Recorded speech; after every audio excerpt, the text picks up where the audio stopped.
ओम नमः शिवाय। प्रदोष अथवा त्रयोदशी का व्रत मनुष्य को सुखी बनाता है। बुध प्रदोष व्रत का महात्म्य को गंगा के तट पर किसी समय वेदों के ज्ञाता और भगवान के भक्त सूत जी ने शौनक आदि ऋषियों को सुनाया था।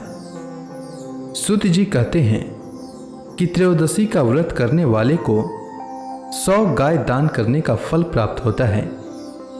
सूत जी ने कहा है कि कलयुग में जब मनुष्य धर्म के आचरण को छोड़कर अधर्म की राह पर जा रहा होगा, हर तरफ अन्याय और अनाचार का बोलबाला होगा और मानव अपने कर्तव्य से विमुख होकर नीच कर्म में संलग्न होगा, तो उस समय प्रदोष व्रत ऐसा व्रत होगा जो मानव को शिव की कृपा का पात्र बनाएगा और नीच गति से मुक्त होकर मनुष्य उत्तम लोक को प्राप्त होगा। सूत जी ने शौनक आदि ऋषियों को कहा है कि प्रदोष व्रत के पुण्य से कलयुग में मनुष्य के सभी प्रकार के कष्ट और पाप नष्ट हो जाएंगे। यह व्रत अति कल्याणकारी है और इस व्रत के प्रभाव से मनुष्य को अभीष्ट की प्राप्ति होगी। सूत जी ने शौनक आदि ऋषियों को बताया है कि इस व्रत के महात्म्य को सर्वप्रथम भगवान शंकर ने माता सती को सुनाया था। मुझे यही कथा महर्षि वेद व्यास जी ने सुनाया और यह उत्तम व्रत महात्म्य मैंने आपको सुनाया है। प्रदोष व्रत विधान सूत जी ने कहा है कि प्रत्येक पक्ष की त्रयोदशी के व्रत को प्रदोष व्रत कहते हैं और सूर्यास्त के पश्चात रात्रि के आने से पूर्व का समय प्रदोष काल कहलाता है। इस व्रत में महादेव भोले शंकर की पूजा की जाती है। इस व्रत में व्रती को निर्जल रहकर व्रत रखना होता है और प्रातःकाल स्नान करके भगवान शिव की बेलपत्र, गंगा जल, अक्षत और धूप दीप सहित पूजा करना चाहिए। संध्या काल में पुनः स्नान करके इसी प्रकार से शिव जी की पूजा करना चाहिए। इस प्रकार प्रदोष व्रत करने से व्रती को पुण्य की प्राप्ति होती है। श्री सूत जी बुध प्रदोष व्रत की कथा सुनाते हुए कहते हैं, बहुत समय पहले एक पुरुष का नया नया विवाह हुआ था। विवाह के 2 दिनों बाद उसकी पत्नी मायके चली गई। कुछ दिनों बाद पुरुष अपने पत्नी को लेने उसके यहां गया। बुधवार को जब वह पत्नी के साथ लौटने लगा तो ससुराल पक्ष ने उसे रोकने का प्रयत्न किया कि विदाई के लिए बुधवार शुभ नहीं होता, लेकिन वह नहीं माना और पत्नी के साथ चल पड़ा। नगर के बाहर पहुंचने पर पत्नी को प्यास लगी।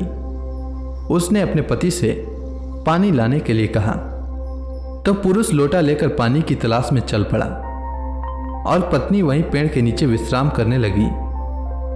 थोड़ी देर बाद पुरुष जब पानी लेकर आता है तो देखता है कि उसकी पत्नी किसी और के साथ हंस हंस कर बातें कर रही है और उसके लोटे से पानी पी रही है। उसको यह सब देखकर बड़ा क्रोध आता है।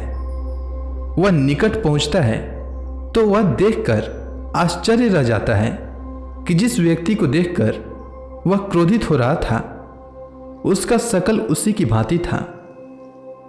पत्नी भी यह सब देखकर सोच में पड़ गई। दोनों पुरुष आपस में झगड़ने लगे। भीड़ इकट्ठी हो गई। सिपाही आ गए। हम सकल आदमियों को देखकर वे सभी आश्चर्य में पड़ गए। उन्होंने स्त्री से पूछा कि बताओ तुम्हारा पति कौन है। वह स्त्री किम कर्तव्य विमूढ़ हो गई। तब वह पुरुष भगवान शंकर से प्रार्थना करने लगा कि हे भगवान भोलेनाथ, हमारी आप ही रक्षा कर सकते हैं, हमारी रक्षा करें। मुझसे बहुत बड़ी भूल हो गई कि मैंने सास ससुर की बातें नहीं मानी और बुधवार को पत्नी को विदा करा लिया। मैं भविष्य में ऐसा कदापि नहीं करूंगा और मैं बुधवार को पड़ने वाला प्रदोष व्रत रखूंगा, साथ ही धर्म सम्मत कार्य करूंगा। हे भगवान, हमारी रक्षा करें। जैसे ही उसकी प्रार्थना पूरी हुई, दूसरा पुरुष अंतर ध्यान हो गया। इसके बाद पति पत्नी सकुशल अपने घर लौट आए। उस दिन के बाद से पति पत्नी नियम पूर्वक बुध त्रयोदशी प्रदोष व्रत रखने लगे। अतः बुध त्रयोदशी व्रत हर मनुष्य को करना चाहिए।